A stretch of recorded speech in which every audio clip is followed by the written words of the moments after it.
All right, so we have gotten through most of the major additions that have been made to the game.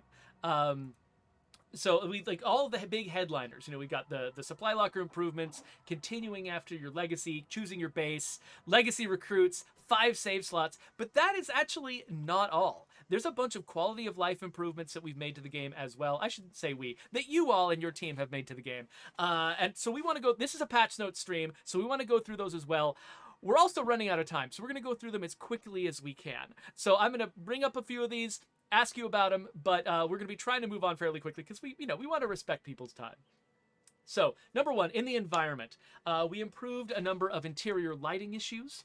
And you can also, it says you can no longer walk through the shipping container by the banana yellow fuel tank. Believe it or not, we do sometimes respect the laws of physics in this game.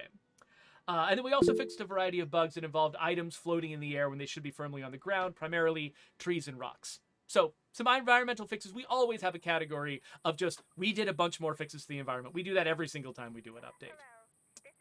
On the gameplay side, it says items dropped on vehicles no longer float in place when the vehicle drives away. I've seen that a few times. Is that what happens to the items? Do they snap to the ground? Do they tumble off? What goes on there? Did either of you know, or was this fixed by somebody else? I'm gonna have to remember on that one. Okay, we'll skip by that one real quick. Here's one that I'm betting Zoe does know something about, which is zombies can now see through chain link fences. So you made some big changes earlier on to making sure that zombies could not see through dynamic objects like cars and things like that. But there was something that they also could not see through that made no sense, which was chain link fences. But now that's fixed? Yeah, it turned out that it was set up in the collision channels as impervious to line of sight. So I also did want to call back to, sorry? Oh, no, go ahead. I wanted to call back to the comment about floating items to note that we added some jetpack equipped backpacks to the game as of this update, and we are going to poke that. That's true. Yeah. So there are some folks who are posting videos and things on social media of their rucksack or their backpack just sort of bouncing on its own, kind of separately from the animation. So that is a known issue. So if you're seeing that, we know about it, and yeah, and folks are working on it. Oh, so the let someone take over option, which lets you switch characters, now appears in all safe house outposts, where I guess previously it didn't. Yeah, that was a little hidden, where if you weren't super familiar with the game, I think it was easy to miss that was even an option. Oh, that's true. Because that's one of the things you can do. You can save your life switching characters at an outpost sometimes, and if players weren't aware of it, yeah, that seems like it could make it a lot more available. We also removed an exploit that allowed sieges to be avoided via character switching at outposts. This is kind of a famous one where it's like, you're out with your character and there's a siege going on at your base and you don't want to go home to deal with it. So you could just switch characters at an outpost, and the fact that your current character teleported home would basically kick off and satisfy the siege, and you wouldn't have to deal with it. So that's no longer a thing. Yeah. Pretty sure that's not a thing anymore. So good luck. You might actually have to deal with the consequences of of your loud bass. In the user interface, actually, this is something I think I can probably check out here in gameplay. So let me run over to my supply locker. So we've got these little badges that we can put on the weapons. We usually use them just for bounty weapons, but now all Red Talon weapons have the Red Talon badge on them.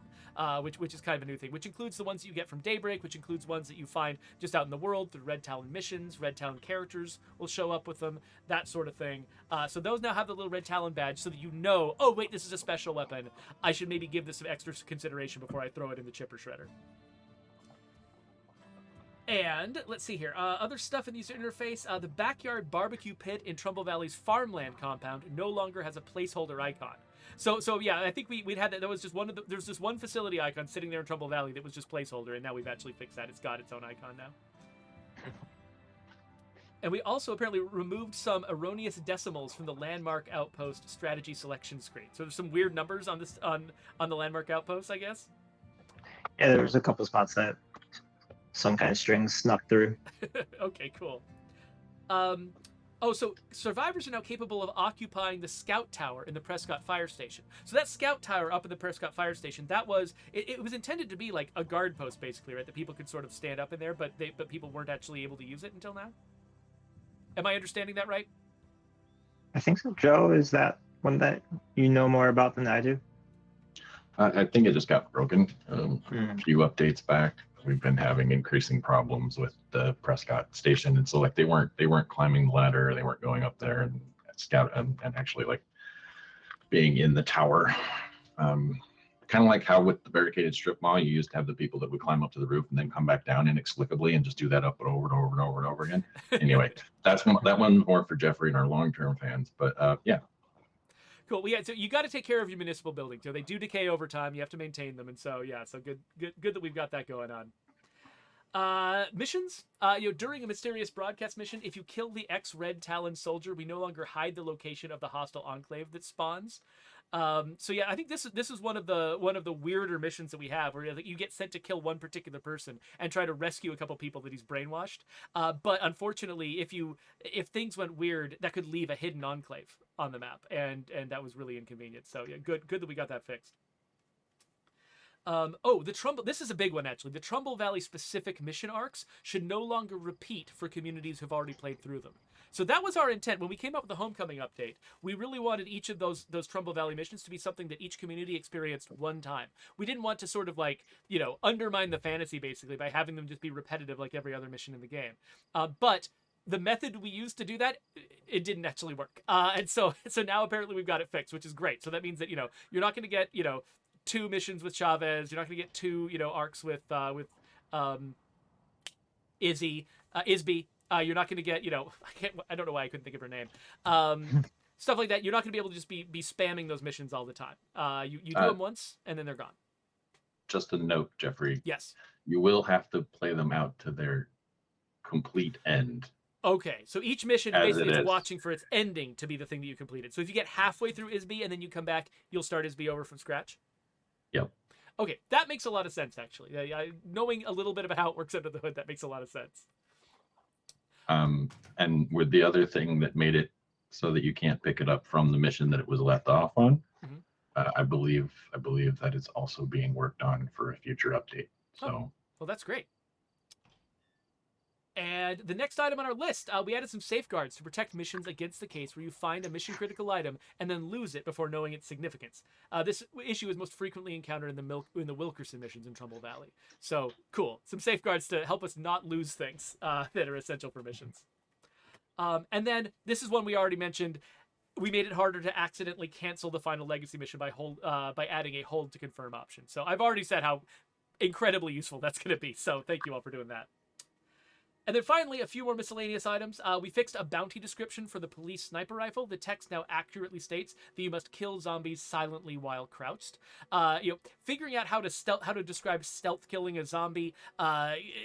It's got a lot of different qualifications to it, and so it can be a little bit of a confusing thing when we're dealing with bounties. So that one now states much more precisely what you actually have to do. We took some feedback from Arvid D, who's one of our favorite content creators surrounding State of Decay 2, and improved one of our loading screen hints about plague hearts. So Arvid D had sent us something that told us that basically this is not true, and we fixed it. I forgot exactly what it was. Do you remember, Joe or anybody? If we don't, that's fine. no, there It's was a fixed. lot of text that I fixed. It's fixed. So it's water under the bridge. Who cares what it was? It's gone now. And if it's not fixed, I'm sure Arvid will let us know, and I'll make sure I get it fixed next time. And then and then finally there was a trait that I added one new trait to the game, and this is just it's called wrote a viral tweet, and this is just one of my attempts to put more Easter eggs for the Rock Paper Shotgun podcast crew into the game. I've already done it once before, but basically Matthew Castle, one of my favorite podcasters, he wrote a viral tweet where he was making fun of the end credit tags in Marvel movies by saying basically saying if you're not a huge Marvel fan, then these end credit tags feel like somebody just shows up and says, "Hi, it's me, Blorko," and that got a lot of traction. I really liked it, and so I added the name Blorko to the game. but specifically you have a trait that says you wrote a viral tweet. So it's a silly little weird homage to a favorite podcaster of mine, but there you go. I get to do that stuff because I control the trait list whenever I want to. People are very nice and let me in there. And actually, finally, one big one. The game should no longer crash when using a character recovered from our previous legacy arc crash. So, Zoe, I don't think I fully understand the context of this, but you said earlier on in the stream, you talked about the fact that around update 29 or just after update 29, we accidentally introduced some update 30 code into the game that led to some people experiencing crashes and losing legacy characters. And we did our best to help them recover, and this is part of that effort? Yes, I don't remember if this update 30 is the one that includes the restoration of characters that were previously hidden or required you to do some weird restart community side hack things to get them back. But we have gone through and tried to make sure that players' legacy pools should be back in working order wherever possible. And in particular, make sure that characters that were lost, supposedly, apparently, when the legacy cutscene crashed, should now be restored without any special actions on the part of the player. That's great.